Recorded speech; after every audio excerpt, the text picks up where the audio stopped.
Hey guys, welcome back to Pete's Classic Cycle, and today I'm out in the country picking up another Kawasaki H2. Surprise, surprise. Now don't get your hopes up, the bike is pretty rough, but nevertheless, I couldn't resist picking up another one, very least for some extra parts to use.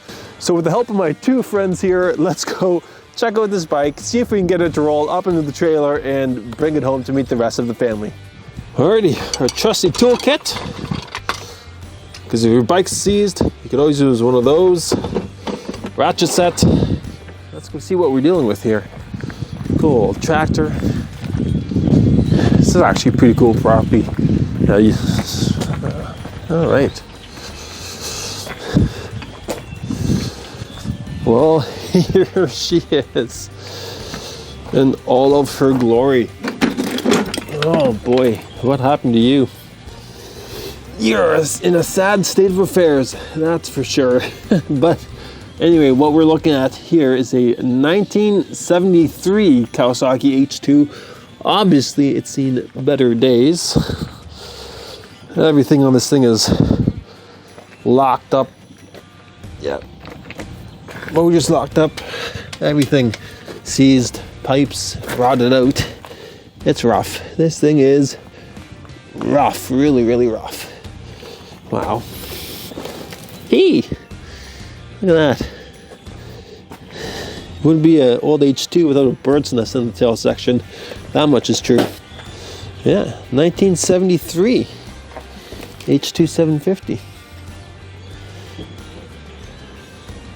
Actually, it might be 72. I first thought this is 73 because of the chrome fender and the seat lock, but I'm not seeing the helmet hook there. Let's take a quick look at the VIN number. Oh, look at that. It is a 72. 14,300. Well, there you go. Not that it makes any difference to me. I don't think this thing's ever going to see the road again. But, yeah, don't judge a book by its cover.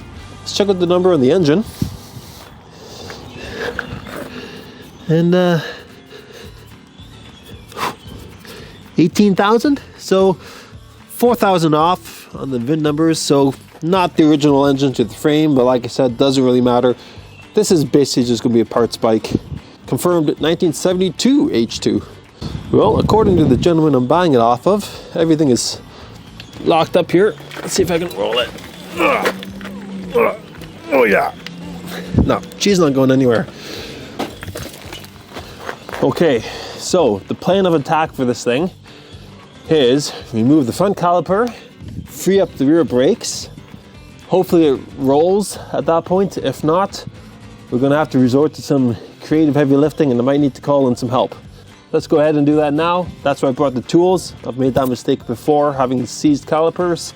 So a little tip, always bring your tools with you when you're buying an old bike. Even if it looks nice, there's always potential for the front brakes to seize. So let's do that now.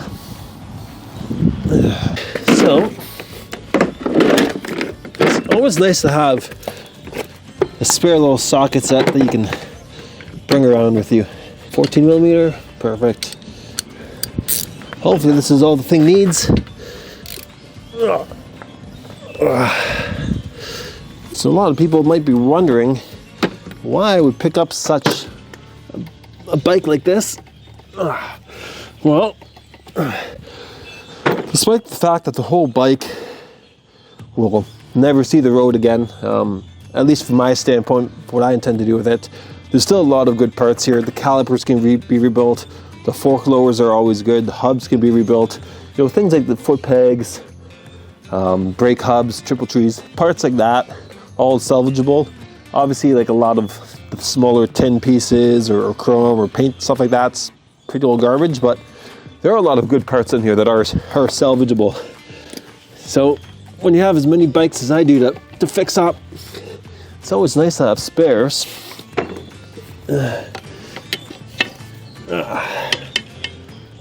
Alrighty. Okay. That's the front caliper off. Let's see if that did it. Well, the front wheel's turning. Front wheel's turning, but the back is still locked up. So Let's see if we can give some attention to those rear brakes there and hopefully free up that drum.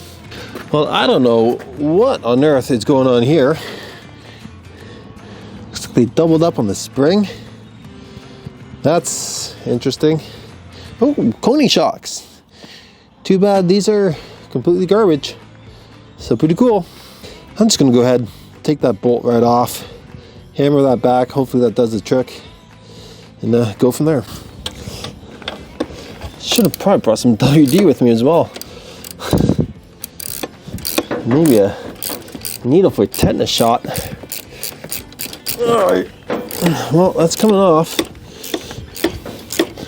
I don't know what.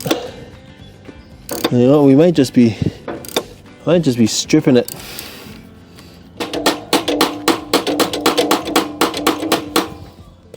Give it a little gentle persuasion. Let's see if that did it. Oh yeah. Nope. Let's see what we're dealing with here.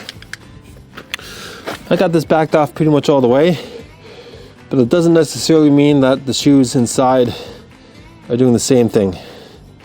They might actually be seized in there. Not the most ideal situation. I don't know if loosening the axle is really going to help with that situation or not. Never hurts. Okay, plan B. We've got additional tools. Trying to crack that nut, loosen it off. Hopefully that's enough to kind of jiggle everything loose. I doubt it will be, based on the condition of the bike, but we'll see, and then we'll get this thing in the trailer. Wow, baby! And yeah, perfect. Just spinning the whole darn thing. Yeah. Okay, so that's not exactly an option at this point. Let's see if I can articulate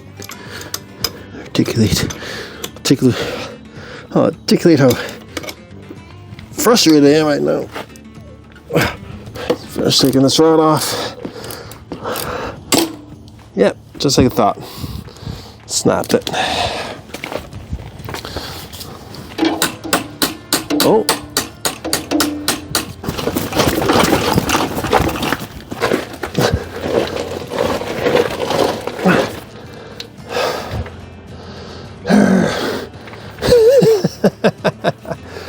Well, there you go. 1 out of 2 ain't bad.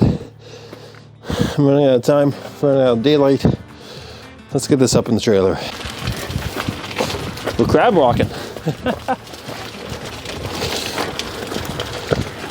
Okay, so I'll just go for it. Hey! That was less stressful than I thought it would be.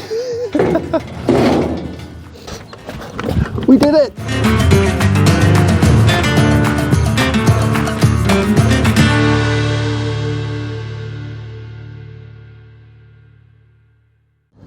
Well, just like that, guys, another H2 is coming home with me. I'm sorry if you're disappointed. It's not some show pony, but like I said earlier in the film, this H2 is actually going to be used to save a lot of the other projects that I have. There's a lot of good parts on there that are salvageable, despite it being as rough as it is.